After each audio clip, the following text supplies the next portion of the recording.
Hey, what's going on, Los Angeles? Welcome back to the LA Football Show here on the LA Football Network. We are live on the Mightier 1090 ESPN Radio. I'm your host, Ryan Dyrud, flying solo today. If you're on radio and you heard segment 1, you already know this. Podcast, this is going to be your Chargers episode.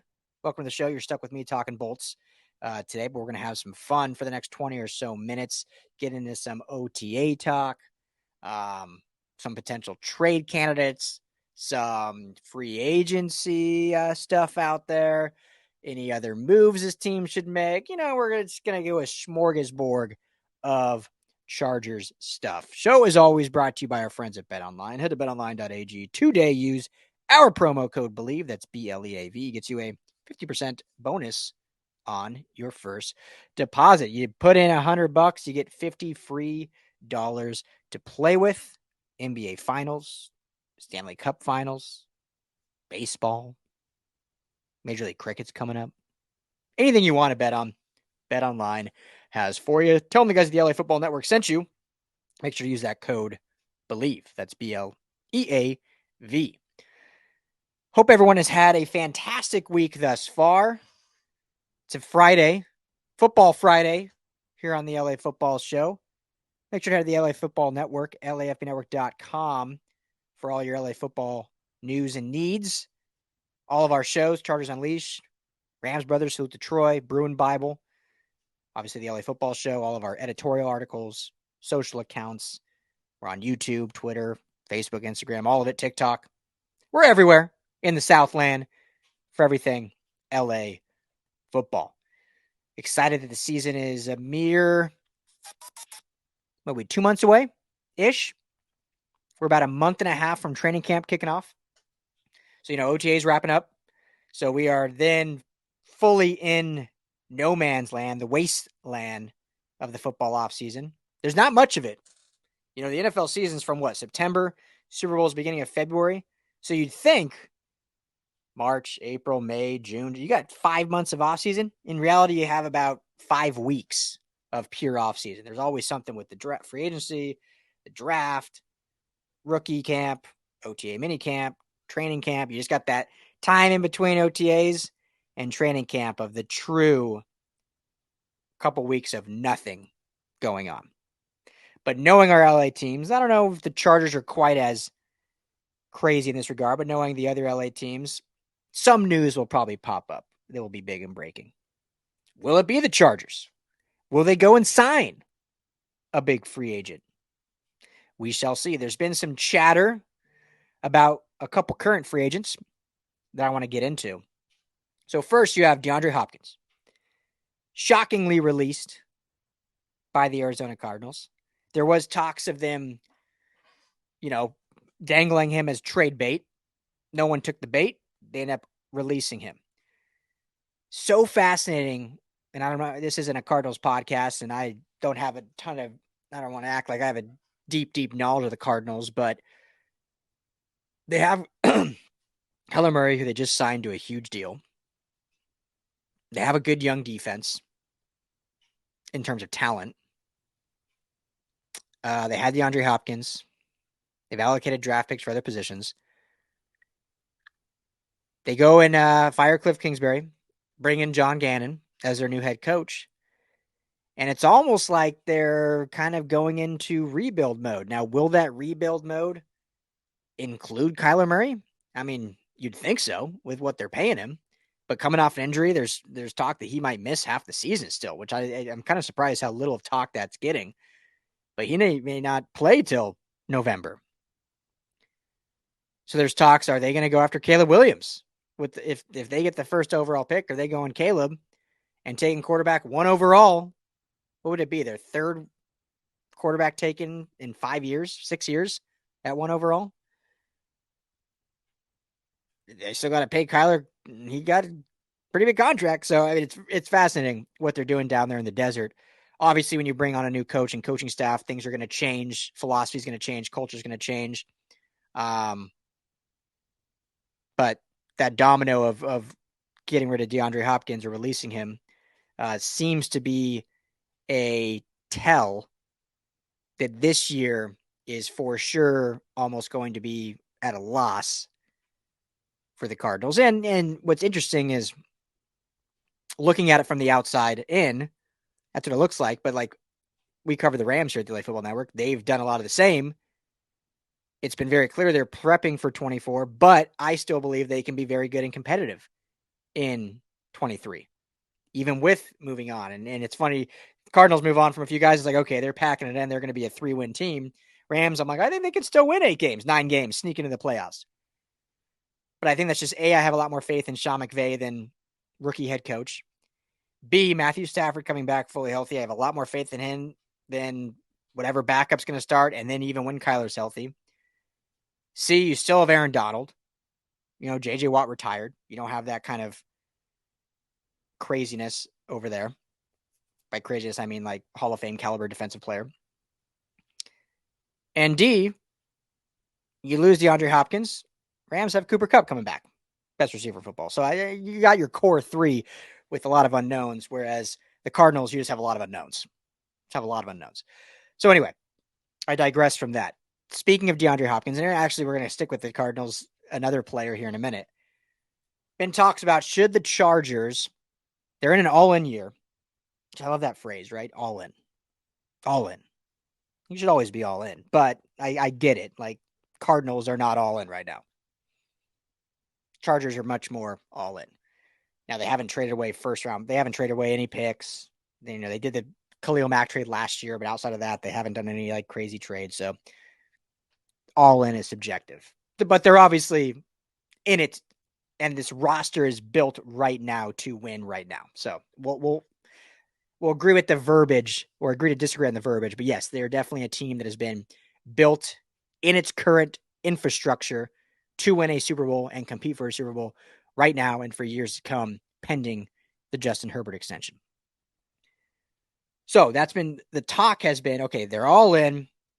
You have an aging Keenan Allen that can't stay healthy, but very good when healthy.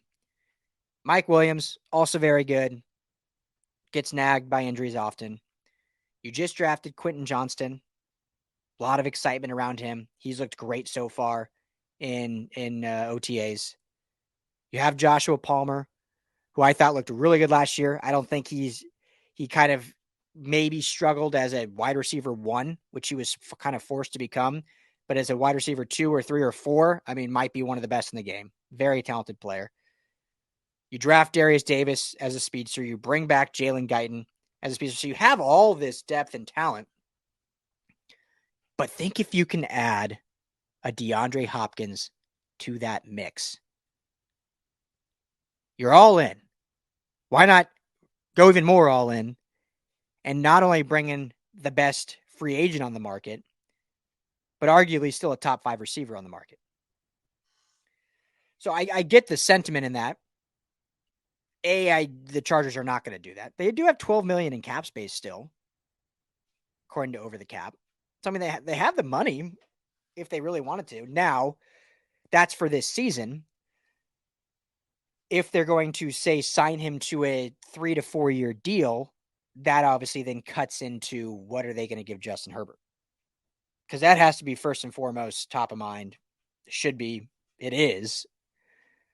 And if they do anything that jeopardizes any money going to Herbert in the future, then you're just operating your football team very poorly.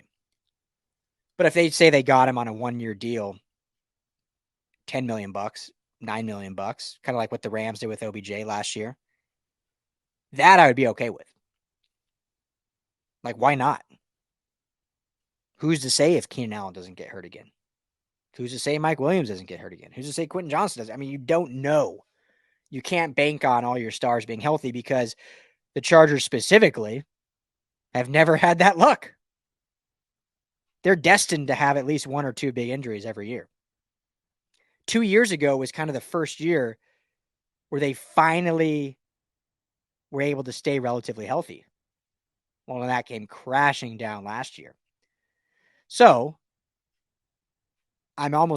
starting this podcast, starting this radio bit, I was against the Hopkins. I'm kind of convincing myself a little bit here. And again, I don't think they're going to do it. But if you can get him on a 1-year deal, he's visited the Titans. He's visiting the New England Patriots right now. Chargers far and away are the better situation. Far and away. Chargers might be the best situation in football when you look at location, up-and-coming facilities, coaching staff, offensive playbook, and, most importantly, the quarterback. I mean, if you're a receiver and you're looking at desirable places to go, if let's say your market cap is $8 million, so it's not like, okay, this team's going to give me 20, this team's going to give me 8. Let's just say the market cap is 8 million. And you look at your destinations based on who has 8 million to pay you. Not everyone obviously doesn't. You're looking at Buffalo's a nice situation in the sense that you got Josh Allen, got a great culture, good organization, but you're playing in cold, snowy Buffalo. Nothing against Buffalo. I love Buffalo. It's beautiful. But as a player, that's going to go a little bit farther down to the bottom. Look at Miami. It's Miami. They've got a lot of talent there. Fun new head coach. Tua is not bad, but I wouldn't put him at the top of the list of receivers saying like that's the guy I want to throw me the ball. Nothing against Tua, but just when you look at we're just talking purely talent and arm talent. Tua is not top 5 in that. Let's keep going. Baltimore. Guys love playing with Lamar Jackson. He seems to be a favorite around the league. Great organization, great coach in John Harbaugh, winning culture. But they just signed OBJ, finally. Their offense has never been like a pass-happy offense. Now, maybe that changes with new offensive coordinator there, but based on the last few years, it's kind of where receivers go to die. Where else? The Jets with Aaron Rodgers, there's some interest there, but what's that going to be? 1 year, maybe 2? I'm thinking in my head down the list. I mean, really, it'd be very hard to find a situation better than the Los Angeles Chargers. You have, as I alluded to, it's LA. Bright lights, Hollywood, Tinseltown, SoFi Stadium. Building a brand new, beautiful team facility in El Segundo that just got toured a few months ago. Beautiful. By the beach, you got the mountains. Worst thing about coming to LA is the tax situation. That's where Florida beats you. That's where you say, I'll put up with Tua for the less taxes I'm paying. But outside of that, the Chargers are the most desirable destination. So the Chargers went to DeAndre Hopkins and said, look, we got a stacked roster. We have a stacked receiver room. You're not even guaranteed to be wide receiver 1 based on your last couple of years. Because if Keenan Allen is healthy, we know him, we love him, he knows the culture. He's our wide receiver 1. If Mike Williams is healthy, he's our wide receiver 2. We love what we've seen out of Joshua Palmer. We love what we're seeing out of Quentin Johnston. We got speed now in Guyton and Darius. But if you want to come in and compete, we might have the best, we will have the best receiving core in all of football to pair with Justin Herbert. Oh, and by the way, we also have Austin Ekeler out of the backfield. Gerald Everett is tight. I mean, there's not a more desirable situation. Do I think the Chargers will do it? No, I do not. I think they're really happy with where their roster is. I mean, I think the receiver room was good. Obviously, we all knew they needed speed, but they still had a good wide receiver room, and then they added 2 wide receivers in the draft plus others as undrafted free agents. So they kind of, if there was any doubt in the organization about the receiving room, they took care of that in the draft. Now, I don't think anyone maybe expected the Cardinals to just flat out waive DeAndre Hopkins. But I think the fact they haven't reached out yet, unless his agency, his team goes to them and says, hey, I want to play with Justin, I want to live in LA, like, let's do this on a veteran cheap 1-year deal and let's go win a Super Bowl. Again, like OBJ did with the Rams last year. Because the Rams similar last year. I mean, they were stacked. Cooper Kupp, or 2 years ago, excuse me. Their Super Bowl year. Cooper Kupp, Robert Woods, Van Jefferson. I mean, they had like a solid receiving unit. And then you add OBJ. So Chargers very similar. We'll see. I don't think it happens. Again, I would not want them to do anything more than a 1-year deal, because then again, you're tapping into what you need to pay Justin Herbert. But with the $12 million they have this year, if they can come in and get him in on a 1 year, why the hell not? Why the hell not? That being said, everything we've heard so far out of OTAs is Quentin Johnston looks like the best receiver taken in the draft. Not that I've heard anything bad about Jordan Addison or anything bad about Zay Flowers or any of those receivers, but when Derwin James comes out and says, yeah, this kid's a baller, he's going to have a great career, that's high praise. That's high praise. That's who you want to hear it from. Your coach is always going to lift you up to the media, should be scrutiny or should be criticizing you in practice to make you better, but they're going to lift you up. Your quarterback is always going to say nice things, especially a guy like Justin Herbert. He's not going to tear anyone down. Your other receivers are going to say good things. But if the defensive player goes out of their way to praise you, and a defensive player of Derwin James's caliber, let's know this kid's it's legit. It's looking like the right pick right now. Nothing's been happened yet. No games have been played. No intermittent scrimmages have been played, but so far, positive. That's all we want, right? Positive news. Speaking of Derwin James, when you look at the one weak spot of this Chargers team, the offense, stacked. As long as Kellen Moore does what Kellen Moore we think can do, the offense is going to be substantially better than last year at every position. Defensive line, you're getting healthy again. You've added some players. Defensive line is great. Linebacking core, I love the linebacking core. Added Henley in the draft, who I think is fantastic. Obviously, Eric Kendrick was a signing. Love him. Your corners, the biggest thing I haven't even brought up yet, J.C. Jackson has been back at OTAs, running drills. Amazing, his story. Going to come back with a vengeance. Prove that he was worth that $18 million or so contract. Asante Samuel Jr., obviously. Mike Davis. Like, you have good players. Jason Taylor. At corner, I wouldn't necessarily... Now, they could certainly add someone, but I wouldn't call that a weak spot. They're still very strong, especially if J.C. Jackson's back. Safety is the one spot. And again, I don't want to call it a weak spot. I think Alohi Gilman has flashed some really good things. He kind of seized the starting role at times when given the opportunity. We know, obviously, Derwin James. We're not talking about him. But the safety spot alongside Derwin is the one spot that's like it could use some improvement. Because you got Alohi Gilman. You got Mark Webb. And then some other young guys. JT Woods, who if he makes a big jump, the talent's clearly there. Chargers loved him when they drafted him last year. Struggled last year. Couldn't tackle. Took horrible pursuit angles. If he can improve that, it could be good. But we did an article on the LA Football Network just a few days ago,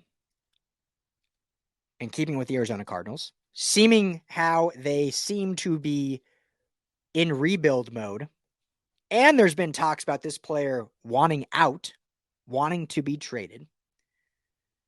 Budda Baker, one of the best safeties in football. Can you imagine a world, again, going back to this whole all-in moniker, if the Chargers were to say, you know what, we're not going to go after DeAndre Hopkins. We think our offense is stacked enough. If there's anything that's going to hold this team back, it's the defense. Yes, the offense struggled last year. Yes, in that that terrible loss to the Jacksonville Jaguars, the offense did absolutely nothing in the second half. But with that lead, we got to shut down on defense. Especially with our head coach being the defensive guru he is. We got to shut down. You add a Budda Baker to this defense. Again, how realistic is it? Seeing how trades are going, Jalen Ramsey went for a fifth and a tight end. Probably get Budda. You could probably send a third and get Budda Baker. If the money's right, if you can manipulate the cap enough that it doesn't affect your Justin Herbert extension, because Budda Baker can play anywhere on the field you want, but also would be fantastic in that free safety center field type situation. And that allows you to really use Derwin James wherever you want. You want him in the box? Great. Want him to play linebacker hybrid? Great. Cover a tight end as a corner? Great. Play in the slot? Because you have 100% confidence the other guy, his running mate, can do everything as well. So check out that article. It was a lot of fun. John Paul, one of our writers, wrote it. One of our Chargers beat writers wrote it. Really broke actually down how it could happen, why it could happen, and what it would do for the team. And it's not just blowing smoke. Like there's some realistic things. I'm not saying the Chargers are going to do it, but there's some realistic things there. So check it out. LFBnetwork.com on the homepage there. Let me know what you think at Ryan Dowd, LAFB on Twitter. Yeah, things are looking good in Chargers land. We'll see if they make any more moves. I mean, this is the year. This is the year. So things are great. We got to take a quick break on radio. When we're back, we have an awesome interview for some UCLA talk that we'll be dropping. So make sure to stay tuned for that. Chargers fans on podcast, appreciate you as always, Bolt fam. We'll talk to y'all next week.